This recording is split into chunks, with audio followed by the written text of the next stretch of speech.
All right, everyone, welcome back to Financial Clarity for Doctors. I'm Corey Janoff, joined as always by Rachelle Vanderzanden. I Hello. feel like I'm getting my intro voice down better after Mhm. Are you 6 like a years of doing this. sportscaster now? No, that's hard. That's a hard job. Hmm. Like, I remember once in high school, I forget what the circumstances were, but I was hanging out at one of the lacrosse games or no, I was probably in college, home on summer break, and the high school season was still going. I was at one of my brother's games, and I was up in the PA announcer's booth, which I don't even know why they had a PA announcer, but Hmm. there was just like one of the parents, Hmm. occasionally saying something not informative. And they were trying to do play by play, and they asked me to step in, and I'm like, I cannot, like, I don't know like players. I can't see the numbers. It's like so and Hmm. so passes the ball to so and so. Like, can you imagine like hockey? That would be the hardest to call. It's so fast. I So mm-mm. yeah. I can't Um, imagine. it's respect for those people that do those jobs. Yeah, Um, you talk about this, and I just think about like Harry Potter and when they're trying to do the play-by-play for yeah, play Quidditch, and by they're play just for Quidditch. Imagine that. Yeah, impossible. Like impossible. So, um, oh, not at all anyways, what we're going to talk about today. no, we didn't even make it past the first sentence today. So there we go. New record for getting sidetracked. We're getting good at that. Hmm. So, anyways, what today we wanted to talk about was reviewing and revisiting and revising your financial strategy because financial planning is not a one and done, set it and forget it activity. It's an ongoing process that you are navigating an ever evolving landscape. So, the goal, I think we've referenced Carl Richards a number of times, but he's mentioned, if you listen to him or read his stuff, financial planning. The one thing we know for certain about every financial plan is that the moment it's created, it is wrong because there's so many variables in the future that can derail, and maybe not even derail, just make it so the projections are inaccurate. And there's such a wide range of possible long-term outcomes, especially the younger you are, the more hopefully more time ahead you have, and therefore the wider the range of outcomes could be. So we know the financial strategy, the financial plan, the financial projections are wrong, and the goal is to make them less wrong tomorrow. So every day narrow that range of outcomes a little by little, and eventually you'll get to where you want to be. So it's important at least once a year, I would say, to Hmm. review, revisit, take a look at things, make sure you're still on track. Even if really nothing's changed in your circumstances, there's still a lot you can just general maintenance. It's like going to the dentist. Go twice a year, make sure you don't have any cavities, get the teeth cleaned and flossed and the fluoride put on, and high five, you're on your way. It's preventative maintenance. You're just making sure everything's looking good. Same thing with your annual physical, other regular health checkups that they recommend you start doing at certain ages. Hopefully, it's much ado about nothing, but it's there to potentially catch issues before they become too big of a problem. Hmm. And things change, it doesn't even have to be like a big issue. It's just like, oh, your life changed. We need to make some adjustments. It could One be a thing, positive thing. yeah, absolutely. So one of the reasons I was even thinking about doing this is I was talking to a client the other day who got married, and I was like, oh, we should probably do some beneficiary updates and things like that because we have these insurance policies, we have these investment accounts that we set up before you were married, before you were maybe even dating this person. And maybe what you put down as your beneficiary, which was your brother and your sister way back in the day, isn't what you want your beneficiary to be anymore. And it doesn't have to be like this is how it is. You must list your partner as your beneficiary. It's just like that's something we should talk about once in a while. So we're going to talk about lots of different things like beneficiary updates, like updating your retirement plans, like changing your investment allocations as things change and revisiting things like college savings and insurances. Because as you change and as your life changes and as your family changes, then there are some adjustments that are really prudent to make in your financial plan. We don't want to just neglect it and assume that because we looked at it when you were 33 that it's good because that's not how it works. I think we're going to start on the estate planning and like beneficiary update side because, again, that's kind of what made me think about this. But if you have retirement accounts, investment accounts, insurances that you set up before you had a big life change, like getting married, like having a kid, anything like that, it's a great idea to look at all of those beneficiaries and update them to reflect what your current wishes are. With having kids, we don't necessarily want to list kids as beneficiaries because they can't really inherit assets and control assets. Like, obviously, that's going to have to be something that someone else is managing for them, and there are ways that you can do that. So, estate planning becomes really important as well when you are getting married and having kids, especially. The estate planning process is just like, do we have on paper, like, is there a will? Do we have noted, like, what we want to happen with our things, what we want to happen with our kids, like all of that kind of stuff. And then potentially you can also set up a trust to be listed as a beneficiary. So you can give the trust some instructions for how you want that money to be used on behalf of your kids. We have separate like estate planning, like episodes where you can listen to all of this kind of stuff. But long story short, if you've had some family changes, a great idea to revisit the beneficiary, revisit the estate planning, and make sure it still reflects what your current wishes are. Even after you're kind of established with your family, it still makes sense to like review your will and things like that once every 3 to 5 years. It's not going to necessarily, like, your assets aren't even going to stay the same. Like, we want to make sure that like all of that is updated to reflect what your current situation is. The one other thing that's kind of easy to lose track of is like old retirement plans. So the beneficiaries are kind of easy to remember to look at when it's your current 401k or it's a Roth IRA you're still making contributions to and you're working with an advisor on that Roth IRA. If it's a Roth IRA that you like set up during residency and made two contributions into and then you never did anything with it after that, that's one that's going to be easy to forget. So we probably just make sure that any of those little old accounts you're updating as well or consolidating with current accounts. And that's one other thing I was thinking about in relation to the retirement plans is just when we have this trail of like old accounts behind us, it can be kind of hard to keep track of all of them. So especially if you have several small ones, it can make sense to kind of roll them all together. And obviously you want to talk to someone about making sure you do that accurately and don't risk some unnecessary tasks or like tax consequences there. But it can be a good idea to look at those and pool them all together at some point, potentially. For sure. Yeah, the Yeah. estate planning, I mean, like Rachelle said, every 3 to 5 years, or if there's a major change, like you Hmm. sold a business, started a business, bought a rental property, et cetera, had a kid, married, et cetera. A good time to revisit and possibly update that estate plan. The beneficiaries, good to review those annually, even if you remember you named your partner as the beneficiary and you still want your partner to be your beneficiary because sometimes the system screws things up and loses the beneficiary. Like, especially if your retirement plan provider changes, not all the info always ports over to the new plan provider. So double check, make sure they got all your beneficiary information correct. As kids go from kids to adults, which age 18 in most states is the definition, you might want to revisit those beneficiaries, make sure money's going to the right places, update the estate plan. Um, yeah, you mentioned old retirement plans. I typically like to move old retirement plans either to the new retirement plan or the IRA or Roth IRA, depending on what's available, circumstances, balance, tax implications. Generally don't like to leave a trail of old accounts, as you said, because I've had a few horror stories where people have either lost track of their accounts or they couldn't get the money out because it had been so long since they were at that employer. The employer kind of lost track of them in the system and couldn't verify with the custodian. Uh, I don't know what they needed if they were officially terminated or what, but Hmm. they needed to like drive to the office in person and give a blood sample to get their retirement money out.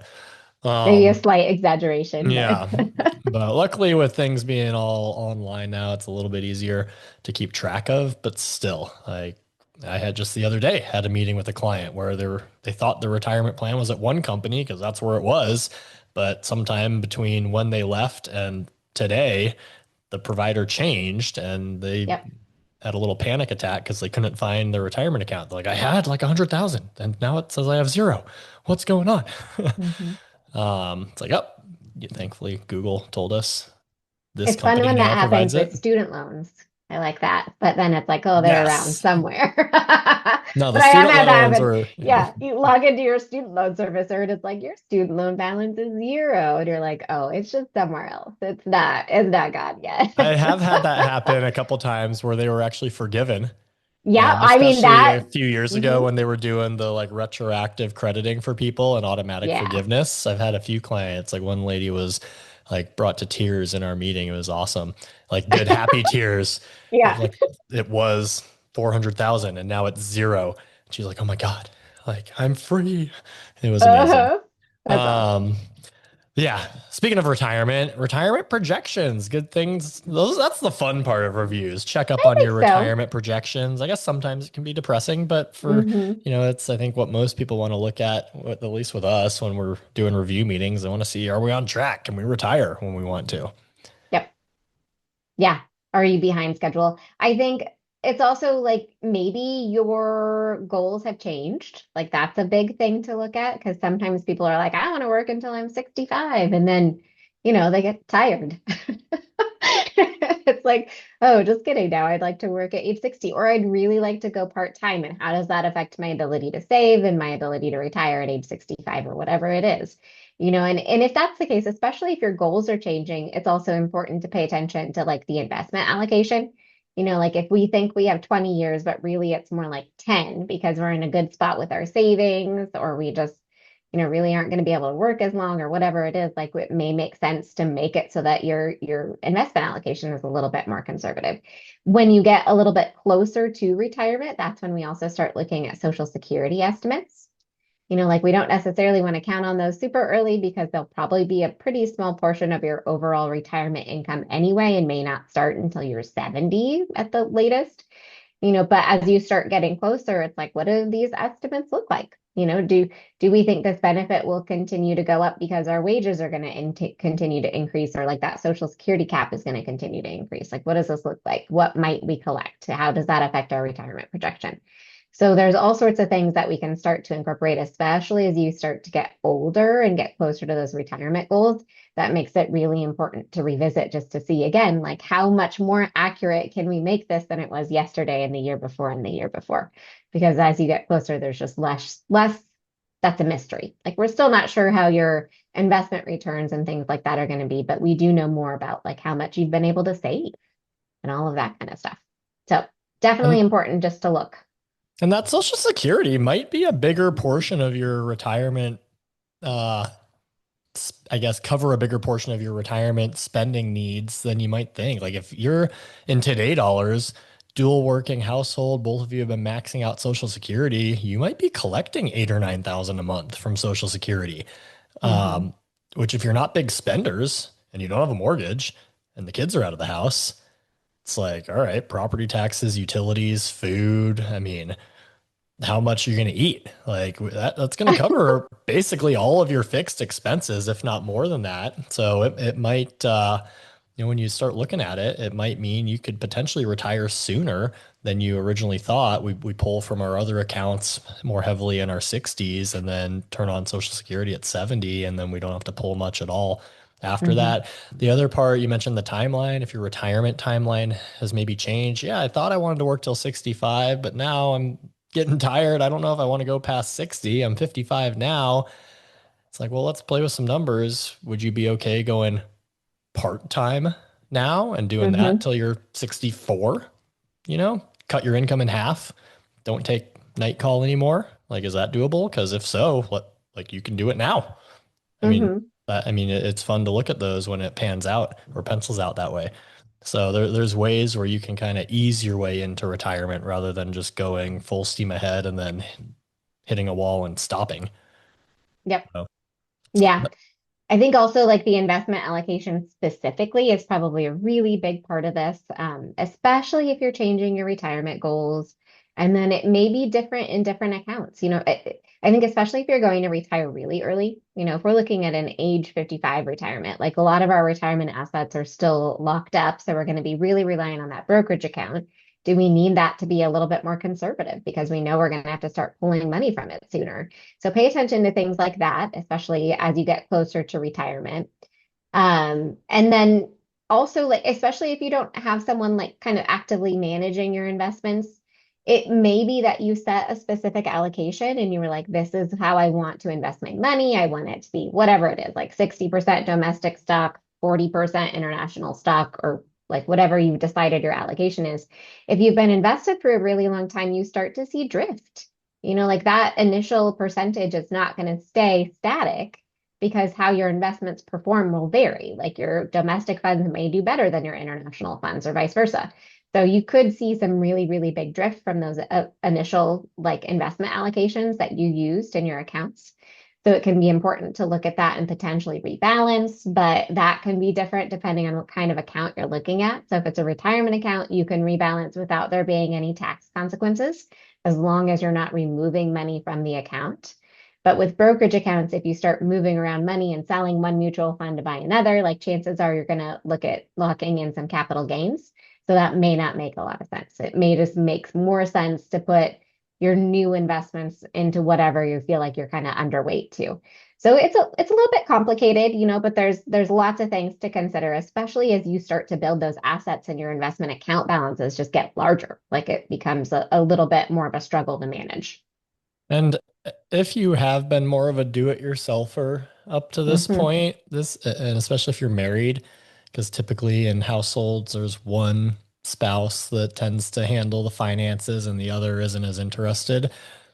This might be the time where it's worth considering hiring an advisor to help you with this stuff. Not necessarily because you need the help today, but almost as an insurance policy to help your spouse if you potentially predecease them and they need help with this stuff. They aren't blind. They know they've got someone that they can go to that's already ingrained in their finances and can help them out. Um, and also to, let's be real, as we get older, our mental capacity diminishes, and it's you don't want to wait till it's too late to try and get these things sorted out. So it could be time to consider bringing a co-pilot in to the relationship. Another things to consider with the investments, if we're getting closer to retirement or even just mid-career, we've probably built up a decent amount in our investment accounts, especially those taxable accounts. If we're considering charitable contributions rather than giving cash to charities every year, maybe we start giving appreciated shares of our investments because then we don't have to pay capital gains taxes on those. And so we donate appreciated investments to the charity, replenish our investment account with cash, and that's a more tax efficient way to make those donations.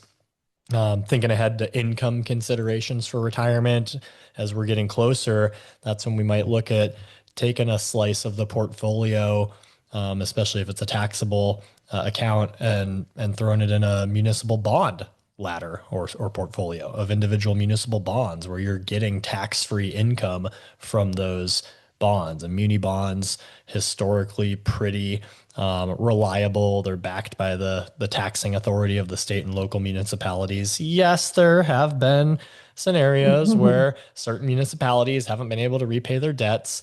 But those are typically fewer and farther between, and we want to only pick ones from the higher quality municipalities and diversify, have hundreds of them potentially, where if one of them doesn't repay, you still got plenty of others that are carrying the weight.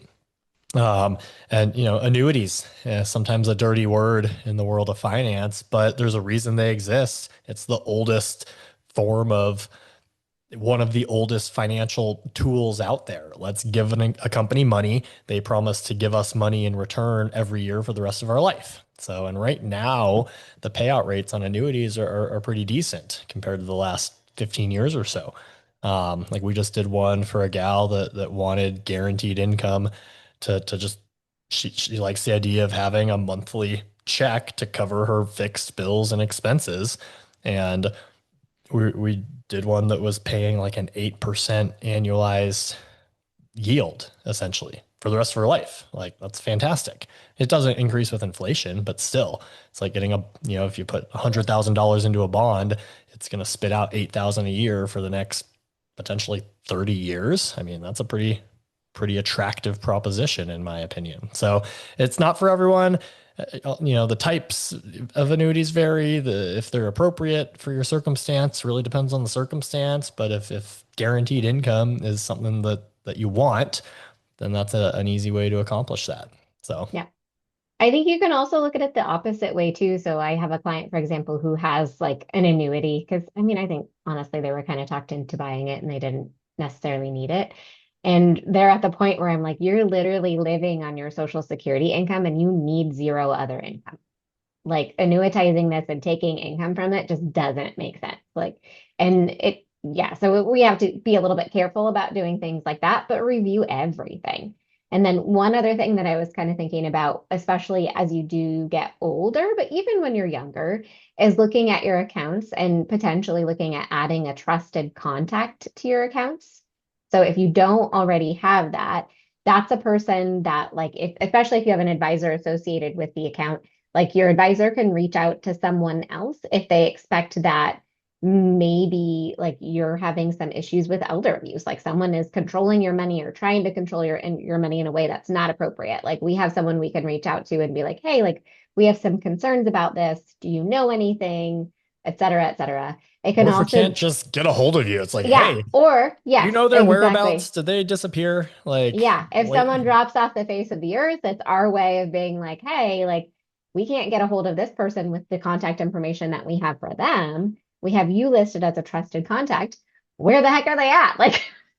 And this trusted Like, contact doesn't have trading authority. They can't no, transact. we It's can't talk to merely them. like my Yeah, emergency contact type of thing. yeah, It's like, hey, exactly. can't get a hold of the parents at school. Who's the other person they listed that we can get a hold of Hmm. because their kid fell off the slide and is concussed? Yep, So, yep. So that's a great thing to look at as well. Switching gears a little bit with college savings, I think, we start with a plan when our kids are little generally, and we want to fund it and like try to do our best to help them out with school. And you may have different goals depending on what your situation is or depending on what you think you want to do for your kiddo. But as they get older, you can kind of reassess where you're at in terms of what your original goals were. Have your goals changed at all? Do you think your expectation of what your kid is going to want to do has changed, especially as they get a lot older? Like, are they going to want to go to like 8 years of school? Are they like the 14-year-old who's like, I want to be a doctor like you, mom? Like, maybe. And if that's the case, maybe we start funding it a little bit more aggressively. Or alternatively, like maybe this, we don't think that they're going to spend a lot of money on school because it may not be for them. And maybe they're going to do vocational school or whatever it is. So reassess what those goals are. And then as you get to the point where you feel pretty comfortable with where your 529 funding is, you can consider like switching into saving into a brokerage account for them, whether it's like a custodial account that becomes theirs when they reach the age of majority, or just an account in your name where you're saving additional funds that you can use for them. Like the benefit is that those dollars are a lot more liquid and flexible. We don't have like adverse penalty taxes if we need to use it for something other than education. So if you're starting to reach what your college savings goals are, but you still want to save for your kids, that's a good thing to think about exploring. The other thing is that a lot of college savings accounts, like 529 accounts specifically, are set up in like enrollment date portfolio or age-based portfolios where they're designed to get a little bit more conservative as your little one gets closer to needing that money for college, but not all of them are. Some of them have more of like a set investment allocation, like this is going to be an aggressive growth portfolio, for example. So revisit your investments in those accounts as well and take into like consideration how many more years do we have before we think the little one will need this money? Should it be a little bit more conservative than it was when we originally set it up? And just look at all of those kinds of things with those kinds of accounts too. let's see, debts. As debts Mhm. get paid off, is there a productive place you can allocate those dollars that were going towards debts to further other goals, whether it be college or retirement or whatnot? Should we pay off some debts with a lump sum? Hey, this debt has a small enough balance now, we could just pay it off with the cash on hand, or maybe from our brokerage account if we wanted to. So does that make sense? Should we start paying extra to a lower interest rate mortgage to try and just get that done maybe prior to us retiring, as we want to be in a position where we don't have any any fixed debt payments or mortgage payments in retirement. So, not mandatory, of course. Some people have strong opinions that they want to have no debt entering retirement. Others are content paying onto a mortgage for that first 5, 10 years or so in retirement or forever. Maybe they're just happy with their low interest rate mortgage and it doesn't bother them. They can cover it. Any major expenses coming up that you might need to take a loan out for, like getting a new, bigger house or doing a renovation on your house, buying a second home, a car, you name it. Do we need to take out a loan for that? You could potentially consider a home equity line of credit or a securities backed line of credit if you have equity in your home or a sizable taxable investment account. The interest rates on those are usually pretty favorable, often tied to the prime interest rate. And potentially better than an unsecured personal loan or refinancing your mortgage to a higher rate or selling investments and paying capital gains taxes on it. Especially if you think you can pay the loan back in a pretty quick period of time rather than paying capital gains taxes um, and locking that in, you could borrow at a reasonable interest rate, pay it back over the coming months or next year or so, and it might pencil out to be more favorable that way than selling out of investments. So case by case, of course, everyone's circumstances is different, but the larger that portfolio is, usually means the larger the taxable gains are, which means more tax implications for taking money out of it. And there are some neat ways to utilize that balance to your favor from a borrowing standpoint. Hmm.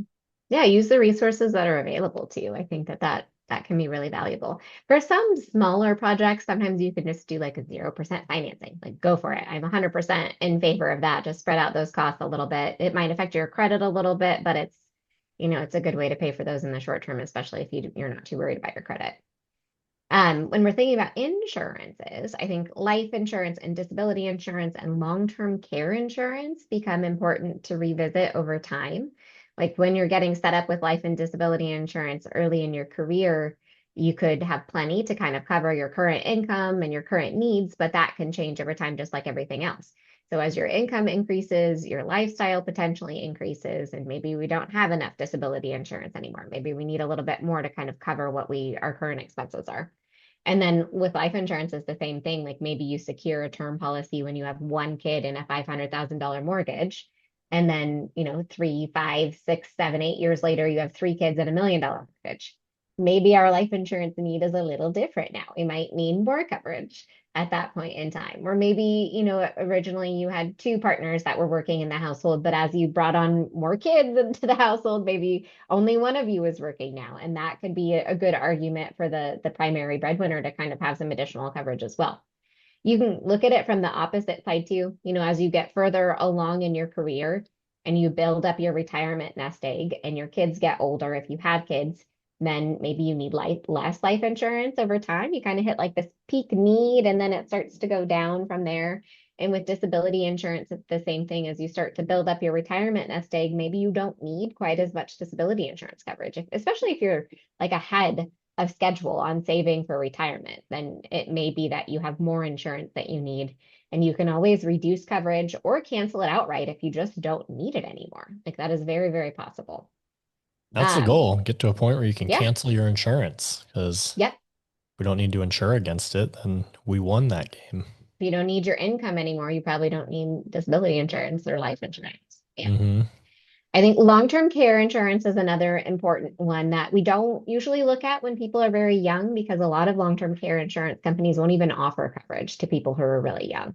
But long-term care coverage protects you in case you need kind of like end of life care or you need to be in a facility that supports you with like activities of daily living when you're older, or even if you're not older, if you become disabled, it potentially could qualify for long-term care benefits.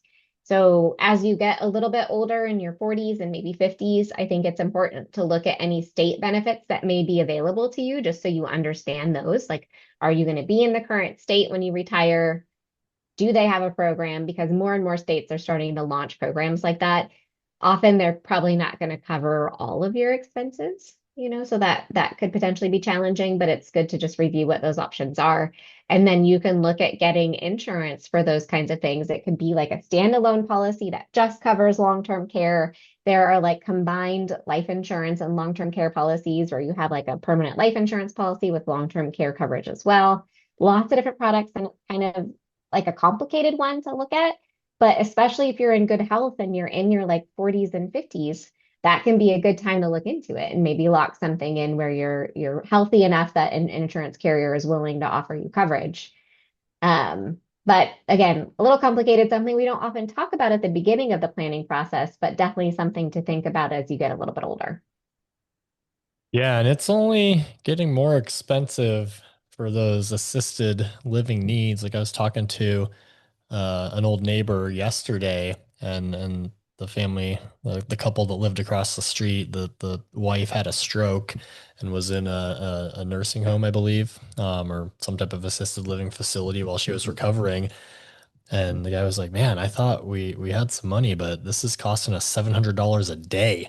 Like that's a 20 grand a month for and this is probably a decent facility. This isn't like a Medicaid eligible facility, Hmm. but still, like if you want a decent spot, like you can probably, depending on where you live, like it might be at least 10 grand a month, if not 20 plus, Hmm. for for something. So, Right. And um, sometimes you pay like a really large, like upfront sum to get into a facility, and then you have ongoing costs on top of that. Like there's just so many different ways that these places can structure coverage.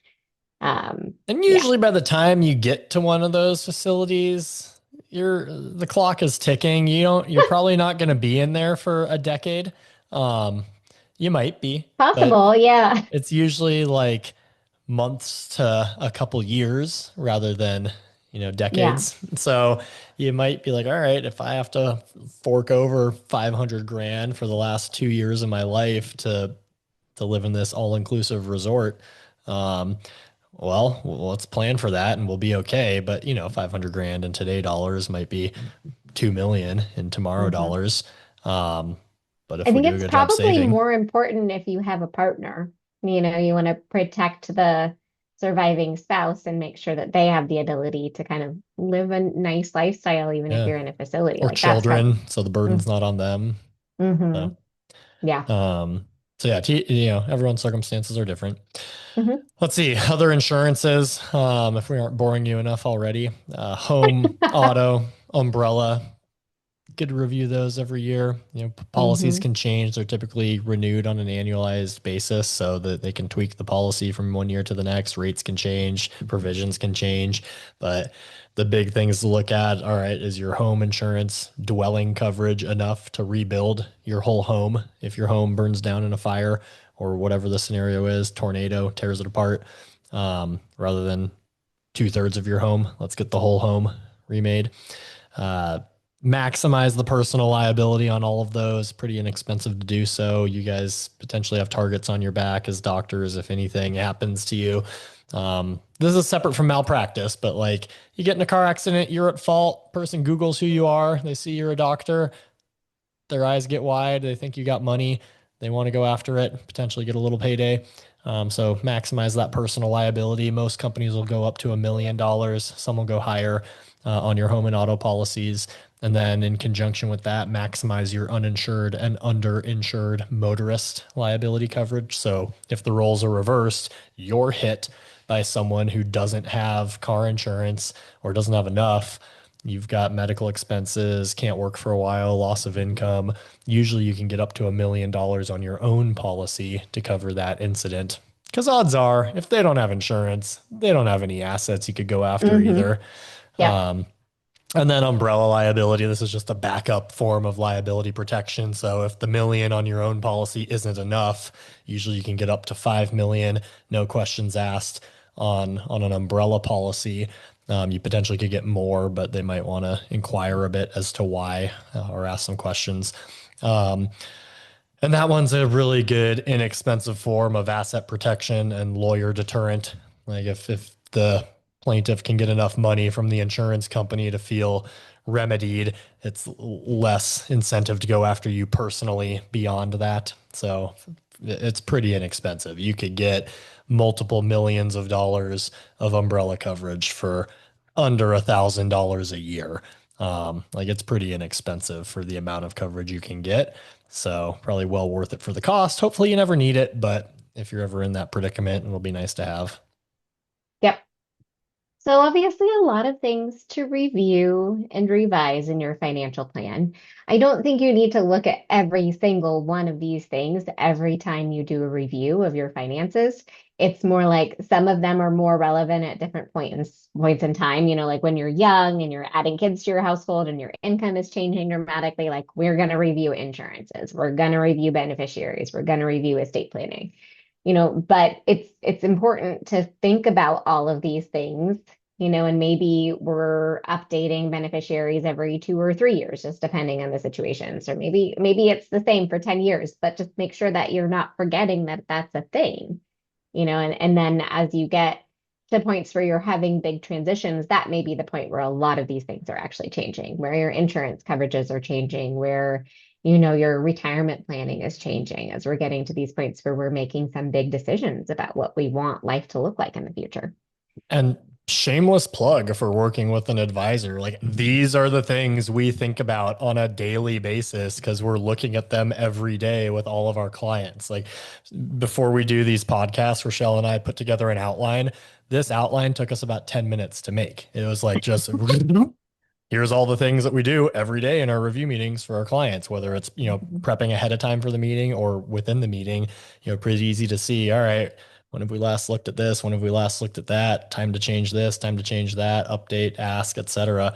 Um, Mhm. so it's kind of autopilot for us. As if you jotted all these things down while you were listening, it's probably a multiple page long list that you just jotted down. It could be overwhelming. It's kind of like the home maintenance checklist, all the things that you're supposed to look at and check every single year. Like, all right, change the air filters, get the fireplace clean, get the furnace looked at, AC, et cetera, et cetera, et cetera, et cetera. Clean the vents, do the Yeah, dryer vents, like like it's exhausting. Smoke detector, check those gutters. batteries, get the gutters clean, windows, etc. Check all the seals and the caulking. So yeah, it's exhausting. Um, but that's what we do. That's what we're here for. So we'll stay on top of it. I mean, there's some things that you got to do on your own, but we can, be there to hold you accountable to make sure you're checking up on it. So, but like we said earlier, it's an ongoing process.